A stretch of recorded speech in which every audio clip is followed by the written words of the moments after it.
I'm Joan Needham. Cemeteries, a place for the dead, but a fascinating place for the living. Join us as we discover why these cemeteries are so important today on Warren County Preserves.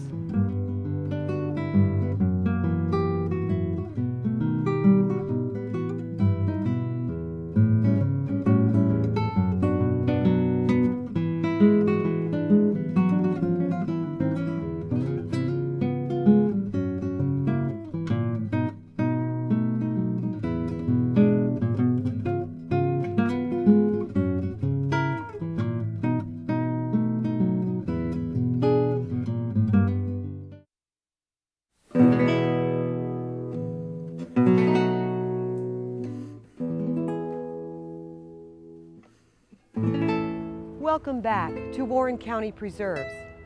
Cemeteries can tell us about history in truly a personal way, a way often that other historic resources can't.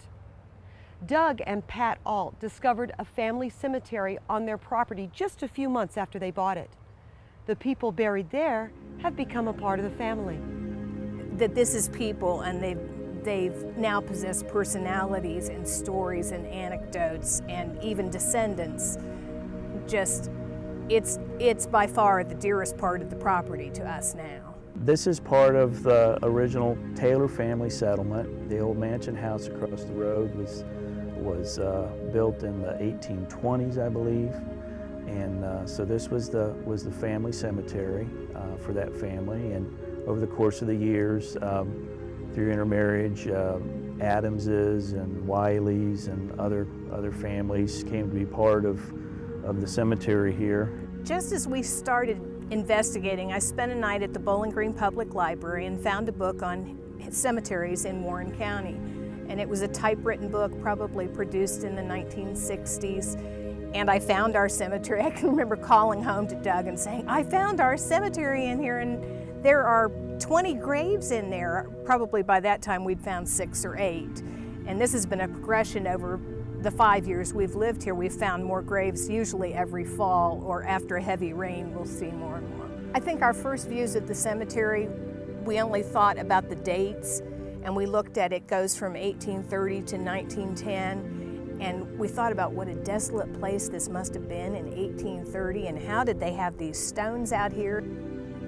Lizzie was about 5 years old. We found portions of her tombstone. Her family had been passing through here, moving to the westward territories, and she had died of some disease, and they had left her here. She has no attachment to any of the other families that are in this cemetery.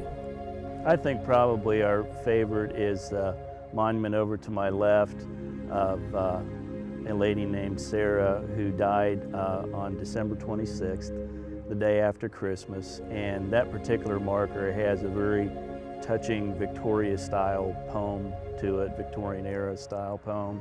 And we started shortly after we lived here. When our kids would come home for Christmas, we would usually come down here on the 26th and visit Sarah and put a flower on her grave. And I don't know, it was just, it's a sad story to think she was very young when she died. We don't know, she may have died in childbirth, which was fairly common in the 19th century, but that's probably the one that we've formed the most attachment with, I think. Sarah's grave says, in memory of Sarah Adams, consort of J.G. Adams, born September 21st, 1821, died December 26, 1855. The sweetest flowers that crown the spring have oft a transient bloom, so the good and the beloved, all combined, cannot escape the tomb. I think the monuments themselves too, and the way the stones are laid out, tell a lot about the family interconnections. And you know, you can see the husband and wife and the children, and sometimes second wives and grandchildren, and it's just kind of neat. It tells you a lot about their views of family and culture and everything back then. Even the wording on the stones. I mean, some of the stones, they use the word consort rather than wife, and you can learn a lot about, you know, just what the societal norms were back then just by looking at the cemetery and the way everything's laid out. This is Charity Taylor's grave. Because of the research that Ray Taylor of this county did in the past 2 decades, she was kind of the linchpin of where things started opening up for me. I could find out who the families were. I believe she's a granddaughter of Moses Taylor from North Carolina and previously from Annapolis. And just having her name, being able to document her dates, I think at the library and then through a lot of the genealogy websites, I was able to find how she connected, and it just grew from there. So often I think we feel so detached from people in the 19th century, but when you get to know them as people, when you do this research, you realize that they certainly had a more difficult life than we did in trying to make a living, scratch out a living, but they're just the same kind of people that we are, and had the same interests and desires for the future and for their children. And I don't know, to me it sets a nice framework for what Bowling Green is all about. The Alts are really enjoying their research on their second family. Cemeteries, as you can see, are a truly valuable resource. When we return, we'll talk about an effort to document all of Warren County's cemeteries.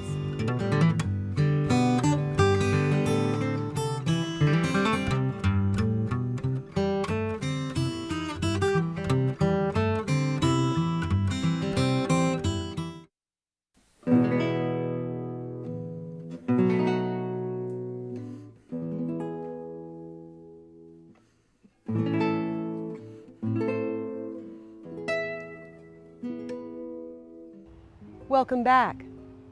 As you can see, the historic significance of these cemeteries is but a small part of what they give us. The art, the genealogy, and secrets to our past are all revealed in these places. The Historic Preservation Board is using volunteers to locate and document every Warren County cemetery.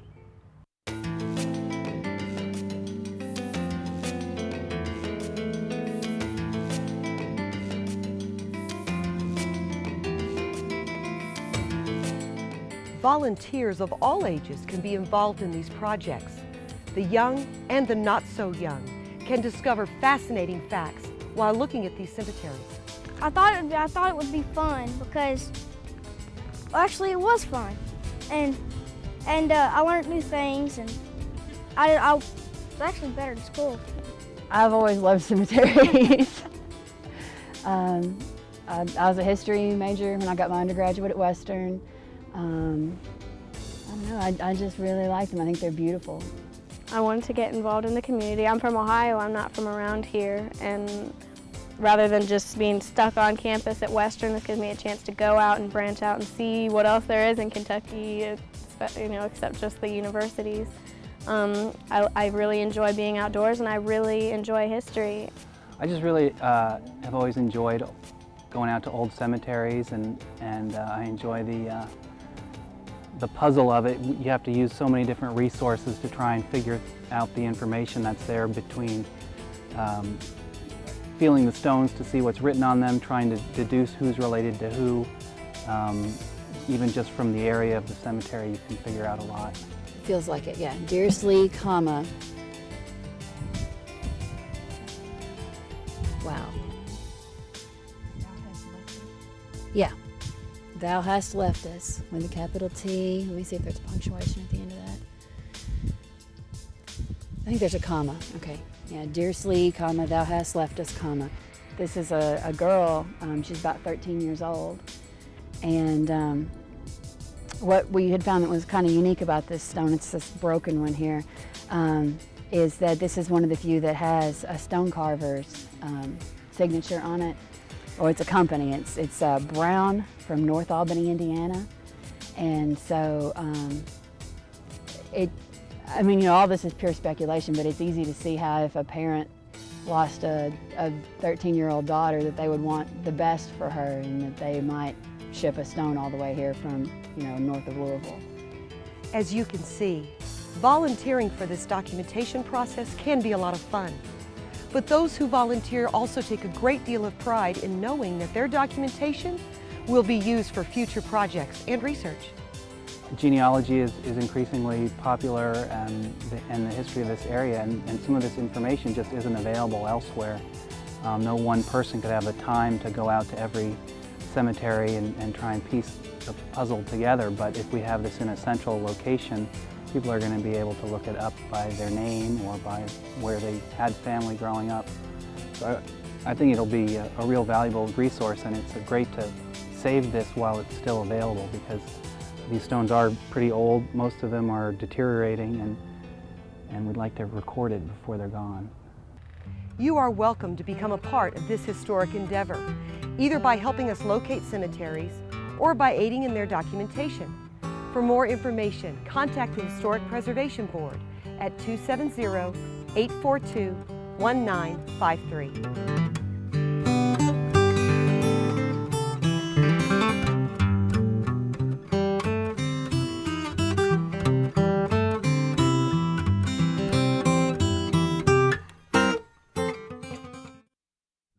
You've seen how Warren County history comes alive in these cemeteries. Join us next time for yet another look at our rich heritage.